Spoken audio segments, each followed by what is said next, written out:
Hey, welcome NFL football fans. That time again, time for another edition of NFL Football Talk. I'm your host, Charles E. Smith Jr. This is an Inside Sports production, and we'll be coming at you every single week. This is presented by Humanica Media and available on Podbean. Just like soybean, but the word pod because of podcast. Download that on your smartphone, whatever device you use, and you can find us under The Inside Sports. Also, you can follow on Twitter at The Inside Sports as well. So 2 weeks left to go in the NFL regular season. Lots of teams still in the playoff hunt, teams still dealing with injuries, teams still dealing with being contenders but making bonehead plays at the end of games, which actually will cost you the number one overall seed. I'm not talking about any team in particular, or am I? Anyways, let's go ahead and get right into it here. As you know, I do not work alone. I enlist the help of only the very, very best. So here he is, and he's the man many of you already follow on Twitter, and if not, you should be, because it definitely will enrich your life. I guarantee it. He is the pride of Rutgers University and my favorite East Coast intellectual from somewhere in an undisclosed location in a beautiful and now cold and chilly Southern California, Chris Lardieri. Chris, what's happening out there, man? Charles, as always, thanks for a great intro. Let's not tell our friends in the Midwest and East Coast that it's chilly. It's all relative. But, another really a great week of football. I mean, some compelling games, especially the Patriots and Steelers. And yet again, after another controversial play, you look at what happened with Jesse James at the end of that Steelers game. And then you look at what happened in the Sunday night game with Derek Carr fumbling out of the end zone. I've been watching football a long, long time, and I still don't know what a catch is and what a fumble is and why there's a touchback and when a catcher is a receiver is a receiver or a runner. And, at some point, the NFL needs to look into this. Regardless, the refs got the call right. The rule is the rule. But everyone I talk to is going bat you-know-what crazy over that play in Pittsburgh. Right, and it's to the point where it comes down to this. You know that a lot of those rules, they seemingly don't make sense. Let's say that. I'll go ahead and be diplomatic about it. And it comes down to it's like this. If it's like the Electoral College, if it works in the favor of the candidate that you want, you're okay with it. If not, you point out all of its flaws. But I thought really the Jesse James catch in the Pittsburgh-New England game, that was particularly interesting because now normally if you break the plane and then someone makes you fumble, it's already a touchdown because you broke the plane. But in this case, he broke the plane, but he did not, quote, survive the ground, as they say. So therefore, it's not a catch, even though he had possession of the ball when he broke the plane. That's correct? Yes, apparently so. And what I don't get is if a running back did it, like you said, that's a touchdown. So a receiver is only a receiver. He can't catch the ball and then run into the end zone, which whether you say it or not, Jesse James was leaning into the end zone. But I think at the point the ball hit his hands, he was in a runner trying to enter the end zone. So right. I don't get it. The NFL needs to fix it. I understand people want to blame Roger Goodell for this. And as much as I like to make him my personal football whipping boy, it's not his call. It's the competition committee. We saw this year with Austin Seferian-Jenkins against the Patriots, Sterling Shepard against the Eagles. I don't know what to catch. I don't know if the ground causes a fumble. It shouldn't be this difficult. We shouldn't have to get legal experts in to explain rules that are antiquated and written many years ago because of one outlier type play. So exactly. I don't know, but I will say this. The most fascinating thing that's come out of it is Mike Lombardi, formerly worked with the Patriots and knows Bill Belichick well, flat out said that Belichick instructs his players do not reach over the goal line, or basically I'm sure he'll give them 50 lashes with the cane. But you can understand why Belichick coaches his players that way. Yeah, that's true. And Belichick, we can talk about, we could do a whole show on him because he does, you love him or hate him, he does so many things so well and just has a great understanding of the game. But the Pittsburgh Steelers, and that's what gives me pause about them, and not just now that you have Antonio Brown injured, but the fact that this was a game that they could have, should have won and didn't do it, all the way down to Big Ben calling a fake spike on the last play of the game. But you can do that provided at least your players know what you're going to do. And here he calls a fake spike, winds up throwing an interception when you're only 3 points down and you're on the goal line. So they could have kicked a field goal, gone into OT and played it from there. But I want a rule instituted. The NFL has all kinds of other rules, and here's what it is. The next quarterback that tries to win a game against the Patriots by throwing a slant pass on the goal line gets suspended for 1 year without pay. That's my rule right there. The Russell Wilson, Ben Roethlisberger rule, whatever you want to call it. Yeah, I like it, but you know that players will appeal it and they'll have to knock it down to 8. But anyway, I digress. I agree with you. And ultimately, Roethlisberger threw offensive coordinator Todd Haley under the bus on that play and said he wanted to spike it. So I don't know who it was. It was boneheaded. I mean, even still, if you're going to get the play and you got to follow orders like a good soldier, don't zip it at 80 miles an hour, or maybe not throw it into double coverage. Throw it away if you don't like the look you're getting. But a total mess. And at the end of the day, there are a lot of critics of Mike Tomlin. It's not all his fault, but the guy routinely gets outcoached in big games. And I guess this is exhibit C, D, or E. I'm not sure which one. Yep, that's true. And now you got to look down the road where, as I said, I thought this was kind of the Steelers' year to go if they could just batten down the hatches and put their nose to the grindstone. Now they just made it a lot tougher on themselves. More than likely, that championship game is going to be played in Foxborough. And, hey, but they'll also wind up more than likely having to get past the Jacksonville Jaguars in the second round of the playoffs too. But not that I'm projecting forward too far, but just losing that one game, they made this whole possible trip to the Super Bowl a lot more difficult on themselves. Yeah, definitely. And the way the Jaguars are playing, it looks like the Patriots will get a home game, but it'll be wild card weekend. People forget Jacksonville went into Pittsburgh in October and beat up on them, and that could really come into play here. Yeah, that's true. So let's go ahead and move on here. Still in the AFC, and then we have that Oakland game like you talked about. Oakland playing Derek Carr fumbling into the end zone. We have the whole thing of the closest first down in the history of the NFL with Gene Steratore. And I think Gene Steratore, he knew that was a first down. He did the index card thing just as kind of I think it was a little bit of a joke that didn't land. Because, Steratore, you can tell he really enjoys himself out there. He's a good referee. And he did the index card thing just to make a moment of it.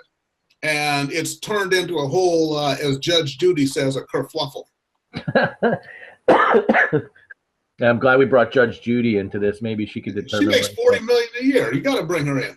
Oh, yeah. Well, she makes Goodell's salary. She still doesn't make as much as Ryan Seacrest. But anyway, yeah, that's a first. I've never seen an index card. I saw a ref once in a Jets, I forget who they were playing game, talked about someone giving the opposing player the business. But yeah, I guess that's what it's come down to at the NFL. We need props and whatnot. I mean, I think Gene Steratore would be a good stand-up comedian on his own. He doesn't need to go the Gallagher route. So no more index cards. But yeah, it's amazing. There's at least one issue every week that makes you scratch your head with the referees. And I don't mean to sound like grumpy old man, get off my lawn. But, I mean, we've been watching football for how long? And every week it feels like there's something that never ceases to amaze. But I will tell you, good for you kids out there, here's some job advice.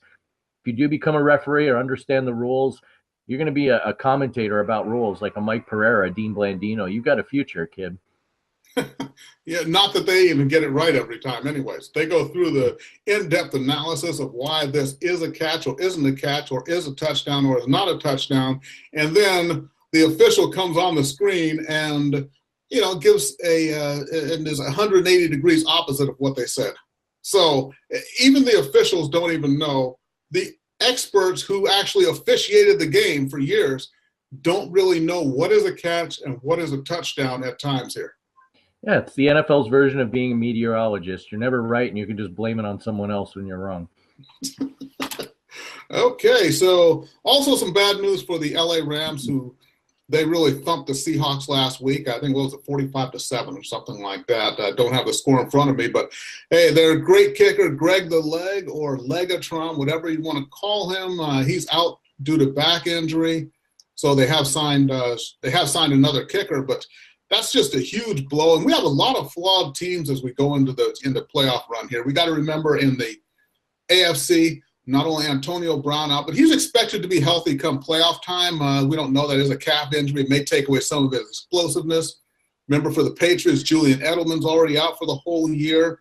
In the NFC, we got Carson Wentz, who's down for the Eagles. They're starting quarterbacks down. Now the Rams lose Legatron. So, it's a good year for some surprise team to get through. Yeah, definitely. As we continue to talk about, it's not always the best team that makes it through, but the healthiest. And Mhm. I think given this year, a tremendously unbelievable year for injuries to big name players and key players, the team that's going to be left standing with the most parts intact will really be well placed to make a run to Minnesota for the Super Bowl. And that goes with my next thought here. Roger Goodell got his 5-year contract extension, and it's been a little quiet, but I think what you'll see revived is they'll try and push forward that 18-game season. And I'm Oh, submitting to the NFL owners, good and Lord. you look at what's happened this season with the amount of players. Aaron Rodgers comes off injury reserve for one game, gets beaten up, and his team's eliminated, and they put him back. You really think he was ready to play with his screws in his collarbone? Come on, these guys, it's a game that's faster and bigger with players that are stronger. And these guys are getting their heads knocked in. Look at the way Thomas Davis cheap shotted, I believe it was Devontae Adams of the Packers. Right. I mean, even if they are legal hits, these guys are taking a beating. Not just the concussions, but the bumps and bruises. We got a kicker who's so let's not forget about that, football fans. We don't need an 18-game season. We need to keep our best players on the field. We need to address that issue. Yeah, that's true. If anything, they should be rolling it back to 14 games, or maybe even 12 like they did back in the mid 70s, before they expanded to that 14-game season. Yeah, that would be something. I think the NFLPA, as much as they have screwed the pooch on a lot of different things, they have got to draw the line at the 18-game season. It just has to be drawn right there. And there's so much money coming in.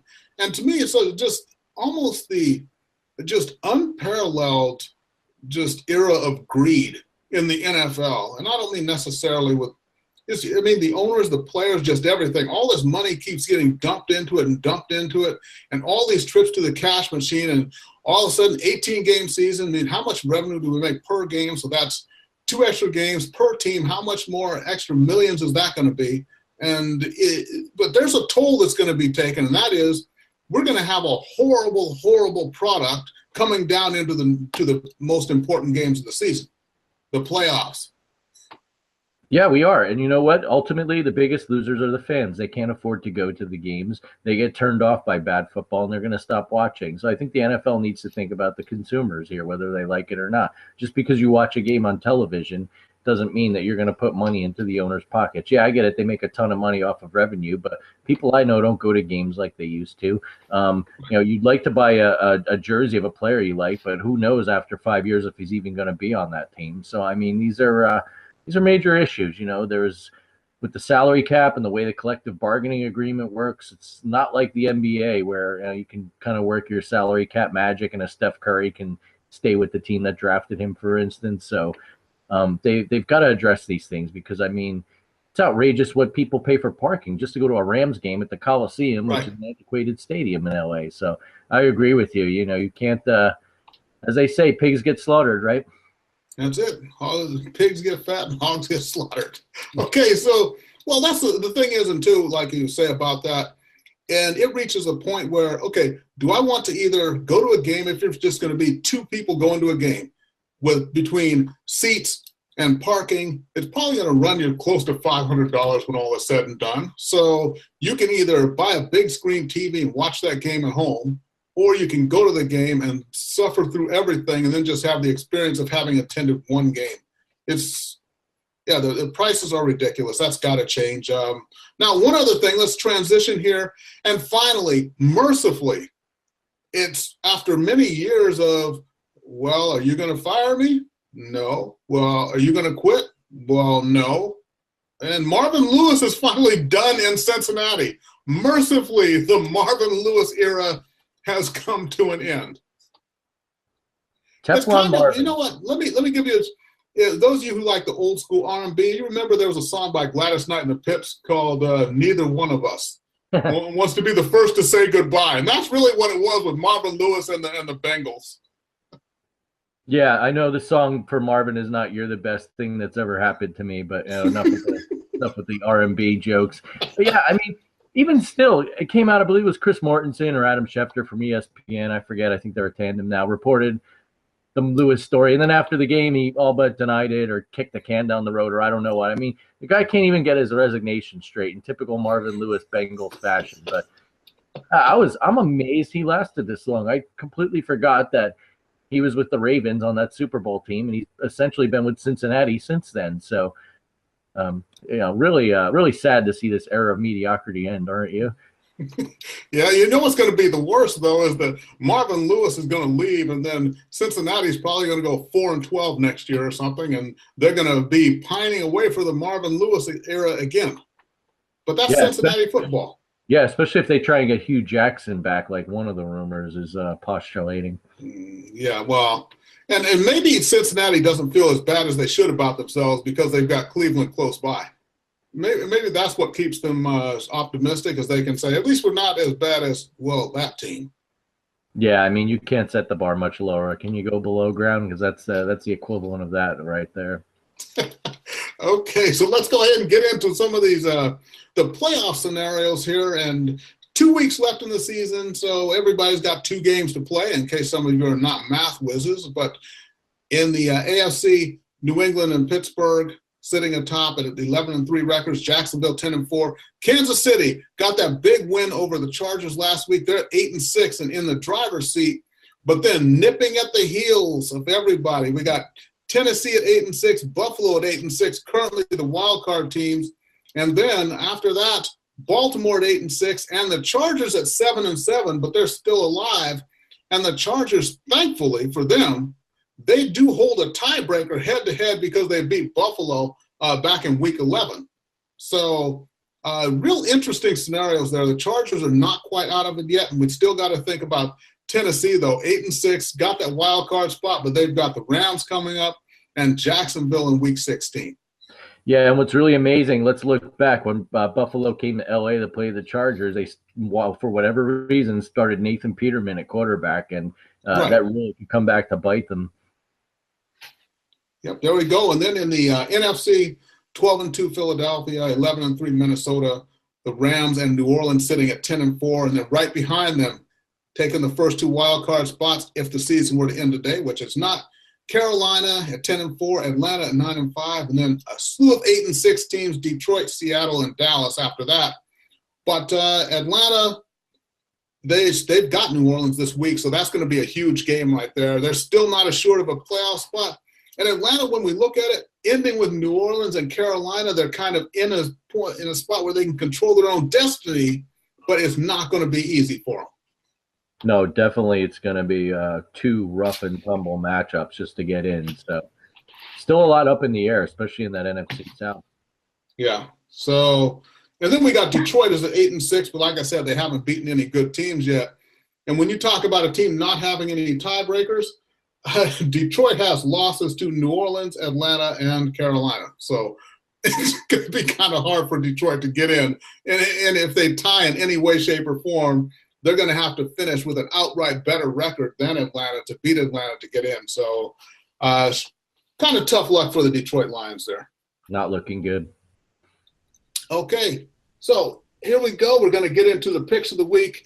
And when we do this, normally we do 5 games, but this week the games were, what can I say? A lot of them were not that interesting. So we're going to pick the 2 best games of the season, or excuse me, of the week here, and just go with that. So on the season, we're pretty close here.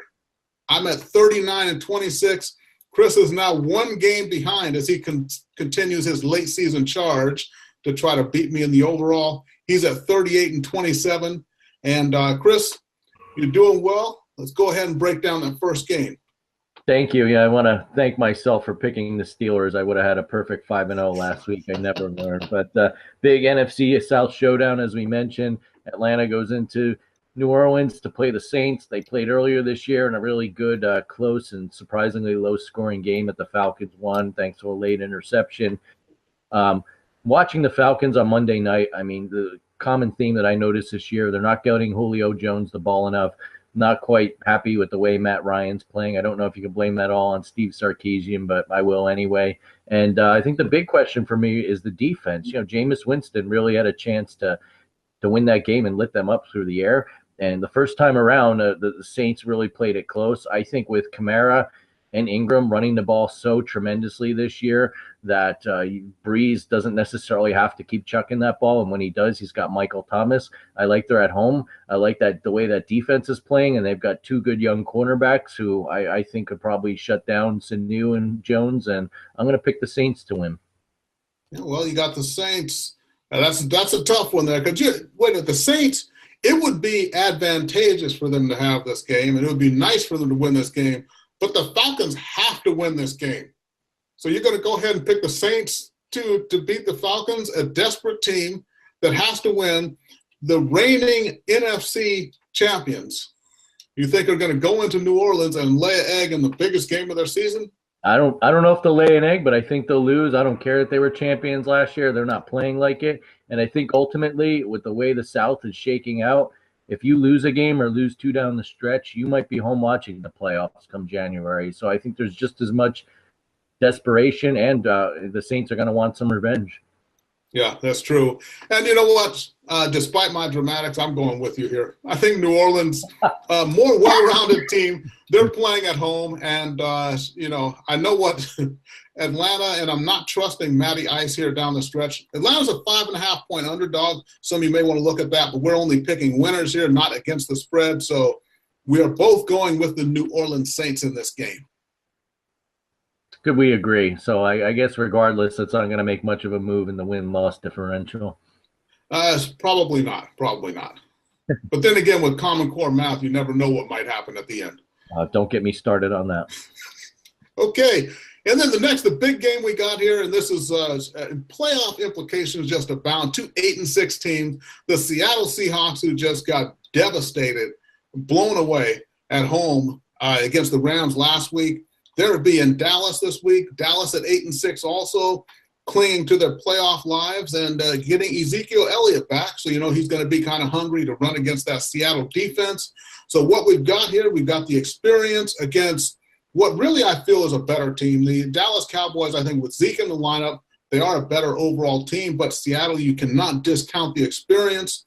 That said, the way I watched the Rams, what they did to Seattle last week, and when I look at Todd Gurley running wild and the Rams being able to force the ball down the field, I'm thinking that Dallas Cowboys will probably be able to do something similar with Ezekiel Elliott and with Dez Bryant over the top. So I'm afraid Seattle has gotten a bit thin here. Their offensive line is not great. Their defensive backfield is not great. So I'm going to go ahead and take the hometown Dallas Cowboys. It pains me to pick the Cowboys. It always does, but I got the Cowboys here. Yeah, I've been going back and forth on it too. I would think that typically looking back at the Seahawks after getting a whipping like that, they'd bounce back. But I think a key player on that defensive side of the ball that they're missing that not a lot of people are talking about is Richard Sherman. A lot of people think he's overrated, but teams are just picking on them through the air. And, you can have as great a pass rush as you want, but the receiver's open, you've got enough time to throw, and Dallas has a good offensive line. I think they're going to exploit that. I think having Elliott back will help, and unfortunately, I'm going to have to agree with you and pick the Cowboys here as much as it pains me. Yeah, so, and I think what you have to look at with Sherman, and whether people love him or hate him or whatever, it's not just what he does as a player on the field, but the stability that he gives that defensive backfield. And, really the main man in the Legion of Boom. So they're missing him, and I think everything kind of comes together this week for Dallas. And all of those, it was Russell Wilson. I watched last week, and that was terrible. He's such a competitor, and he was doing all he could, and there was just nothing that he could do against that Rams defense. And they couldn't move the ball, and the Seattle defense can't stay out there on the field all game long. So unless Zeke goes out there and gets a really bad case of the yips, I think this is Dallas' game here. Yeah, and look, Dallas still has a glimmer of hope in the playoffs. They're playing with some momentum and some urgency, which helps. Yeah, that's true. And they got Dallas, when we look at that playoff race, they've got Philadelphia coming up in the last game of the season. So it really depends on, and with Carson Wentz out, they may take that game as well. And also, if Philadelphia has home field locked up, possibly, then we don't know if Philadelphia may rest some of their starters or not. So Dallas, definitely, if they win this game, they have a realistic puncher's chance of getting into the playoffs next weekend, in week 17. Definitely. And who would have thought that just a few weeks ago?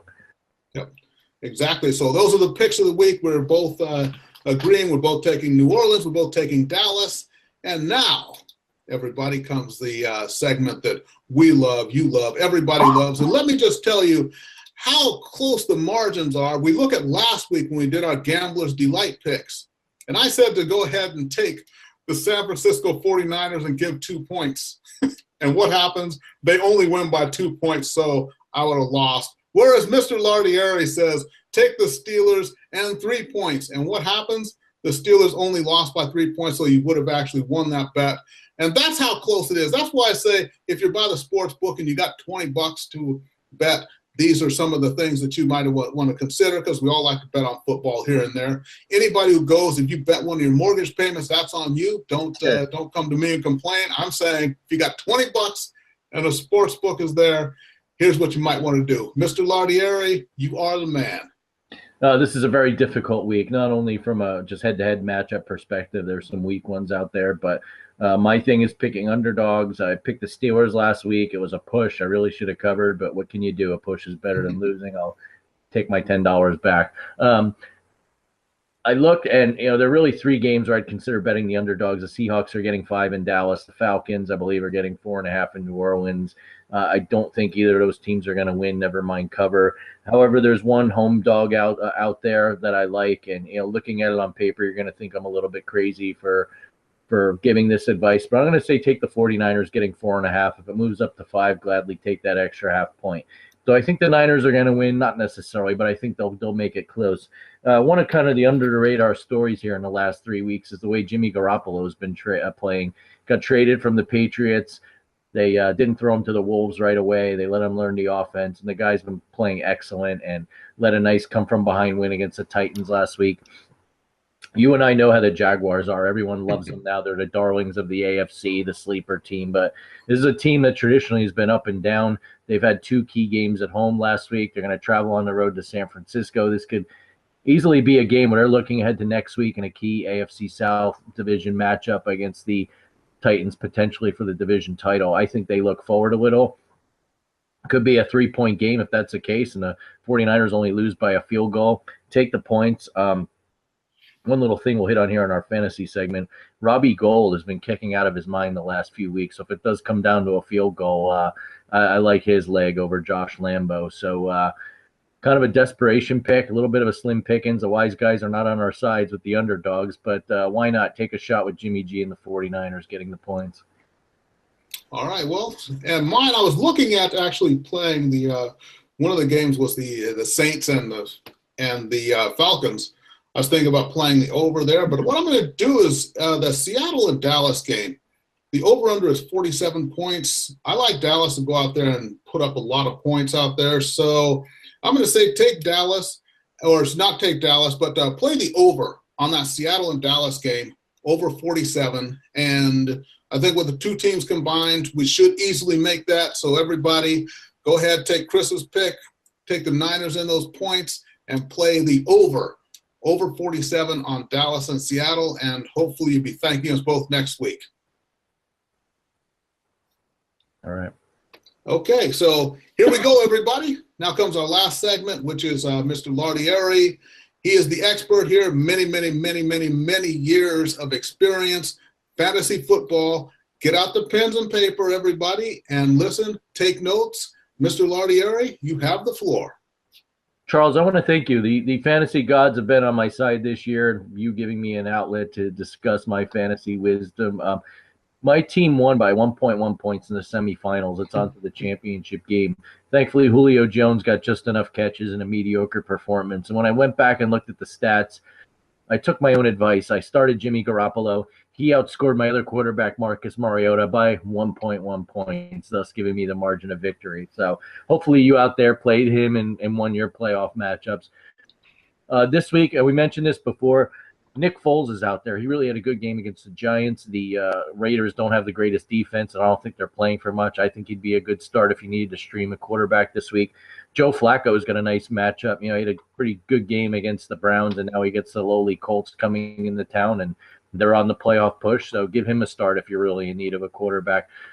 Look at running backs. There's a guy out there with Green Bay, Aaron Jones. I know Williams has been getting more of the carries, but with Rodgers going back on the shelf, he may be getting some carries here in what could be a meaningless game against the Vikings. And then the three positions every fantasy player loves to hate can really come into play here and help you win the title. If you need a tight end, Kyle Rudolph's been hurt. Luckily, he played last week. I'm not sure if he will this week, but Charles Clay from Buffalo has been doing pretty well. And with Tyrod Taylor and he getting into a rhythm and that team making a playoff run, I think he's a good choice to plug in if you need a tight end. On defense, are two teams I like this week.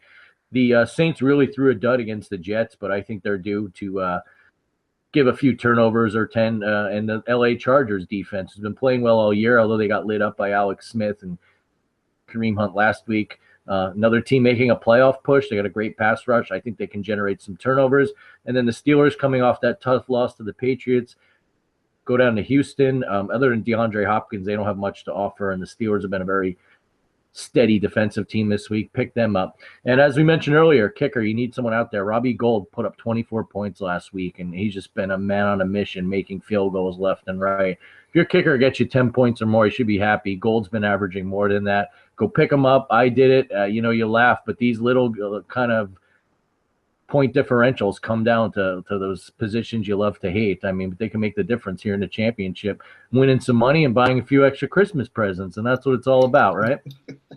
There you go. Playing situational fantasy football. That's what it comes down to. That's what you do there, Mr. Lardieri. That's all it is. It's Moneyball for fantasy football, right? I may go ahead and watch that again this week. It was either that or Two for the Money. I don't know which I want to see. Two for the Money is a flawed movie, but there's something about it that I really like. I don't get it. Yeah, I think it's just the gambling aspect, and you know how we are. We like anything Al Pacino's in, right? Yeah. Hoo-ah. Okay, so everybody, remember every single week right here, all the way through the season and through the playoffs and the Super Bowl, the show is NFL Football Talk. This is an Inside Sports production and presented by Humanica Media. Remember the Podbean app, Podbean. Download that on your smartphone. You can get us on the go wherever you are. I'm Charles E. Smith Jr. You can follow me at The Inside Sports or follow Chris at Chris L Sports. That's at CHRIS, the letter L, and then sports. Before we sign off, Mr. Lardieri, you have some final words of wisdom for everybody?